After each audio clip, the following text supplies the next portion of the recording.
अरे आभा सुनो, अभी दामाद जी का फोन आया था। इस बार दामाद जी भी आरती और बच्चों के साथ छुट्टियों में यहाँ आएंगे।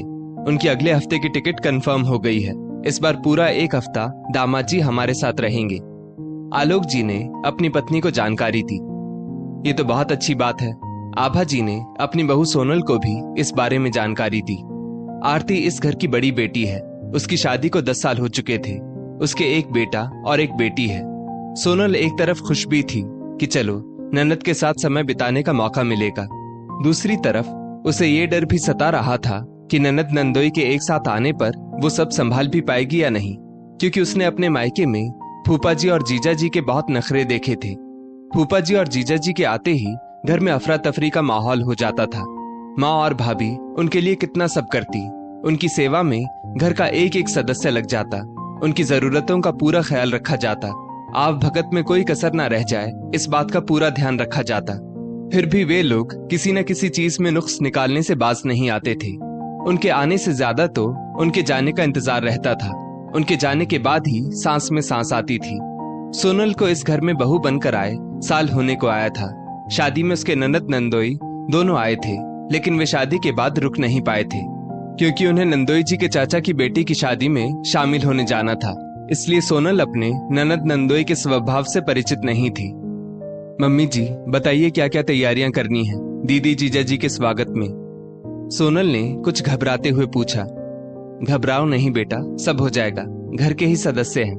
दामाद जी बहुत सरल स्वभाव के हैं। सोनल ने मेहमानों का कमरा अच्छे से व्यवस्थित कर दिया और जरूरत का हर सामान सलीके से सजा दिया। सोनल के पति कपिल की 3 दिन की ऑफिस की छुट्टी थी, शनिवार रविवार और फिर रामनवमी की। अरे आप अभी तक दीदी जीजा जी को लेने स्टेशन नहीं गए? ट्रेन का वक्त हो चला है, सोनल ने अपने पति कपिल से कहा। जीजा जी को पसंद नहीं कि कोई अपना काम धाम छोड़कर उन्हें लेने आए। तुम चिंता मत करो, जाना पहचाना रास्ता है, वे लोग सही से आ जाएंगे, कपिल ने कहा। सोनल सोच में पड़ गई। मायके में जब उसके जीजा जी आते थे तब उसके पापा और भैया 1 घंटा पहले ही बड़ी सी गाड़ी लेकर स्टेशन पहुंच जाते थे कि ट्रेन कहीं वक्त से पहले ना आ जाए और घर के किसी सदस्य को स्टेशन पर ना देखकर जीजा जी कहीं आग बबूला ना हो जाए। ननद आरती और नंदोई अभय जी बच्चों समेत ठीक समय पर घर आ गए। सोनल ने सासू माँ से पूछकर उनकी पसंद का स्वादिष्ट खाना बनाया। पूरन पोली, दम आलू, आलू गोभी, रायता, अचार पापड़, करीने से कटा सलाद, सबने बहुत स्वाद लेकर खाना खाया और ननद नंदोई ने सोनल की खूब तारीफ की। शाम की चाय के वक्त सोनल ने पकौड़े, सैंडविच और ढोकला बनाया। इस पर नंदोई जी बोल पड़े। अभी दोपहर में तो आपने इतना स्वादिष्ट हैवी खाना खिलाया और अब ये सब? हम मेहमान नहीं हैं। अब रात को खाने में परेशान होने की जरूरत नहीं है, ये हाई टी ही काफी है। हाँ सोनल, सुबह का भी काफी कुछ रखा है, अब और कुछ ना बनाए तो बेहतर रहेगा। तुम भी हमारे साथ बैठो और पकौड़ों का आनंद लो, फिर हम एक साथ मिलकर किचन समेट लेंगे, सोनल की ननद आरती बोली। सोनल के मन से डर थोड़ा थोड़ा गायब होने लगा। अगले दिन जब सोनल किचन में गई तो उसने देखा उसके नंदोई अभय जी किचन में चाय बना रहे थे। जीजा जी आप किचन में? मैं तो आ ही रही थी चाय बनाने, सोनल ने कुछ हिचकिचाते हुए कहा। तभी कमरे से आकर आरती दीदी बोल पड़ी।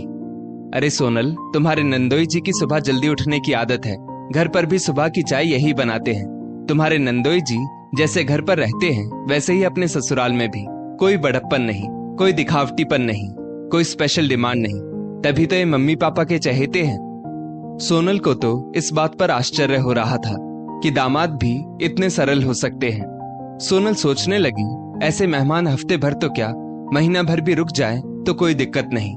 उनके बच्चे भी अपना काम खुद करते थे।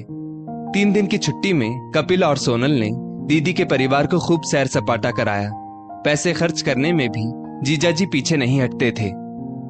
3 दिन बाद कपिल ने अभय जी से कहा, माफ कीजिएगा जीजा जी, मुझे ऑफिस जाना होगा, बहुत जरूरी मीटिंग है। अरे साले साहब, आप आराम से अपना काम निपटाइए, आज हम पापा जी के साथ शतरंज की बाजी जमाएंगे, अभय जी ने कहा। कपिल के ऑफिस जाते ही आभा जी वॉशरूम में गिर पड़ी। उनके पैर में काफी दर्द हो रहा था। आरती और अभय जी की मदद से वो बाहर आई। उनके पैरों में भी सूजन बढ़ने लगी। सोनल कपिल को बुलाने के लिए फोन मिलाने लगी, तभी अभय जी ने उसे रोक दिया। बेटी दामाद आभा जी को लेकर हॉस्पिटल गए, एक्सरे निकाले गए। उसके बाद आभा जी को कच्चा प्लास्टर लगा दिया गया। महीने भर की दवाइयां भी अभय जी ही ले आए। वापस घर आने पर आलोक जी ने पूछा, बेटा इन सब में कितना बिल आया? पापा जी, क्या मैं इस घर का कुछ नहीं लगता जो आप मुझसे इतना औपचारिक व्यवहार कर रहे हैं? कोई बेटा माँ के इलाज का खर्चा लेता है भला?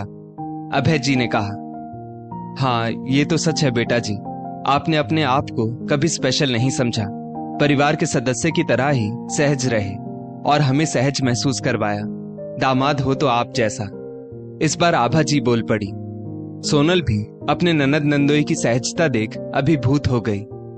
दोस्तों, दामाद अपने सास ससुर को माता पिता के समान सम्मान दे। दामाद को पुत्र का स्थान लेना होगा, इससे माता पिता को पुत्र ना होने का गम नहीं सता पाएगा। इस स्टोरी को लेकर आपकी क्या राय है, नीचे कमेंट करके जरूर बताइएगा। और ऐसी ही और भी बेहतरीन वीडियोस के लिए हमारा पेज जरूर फॉलो करें। धन्यवाद।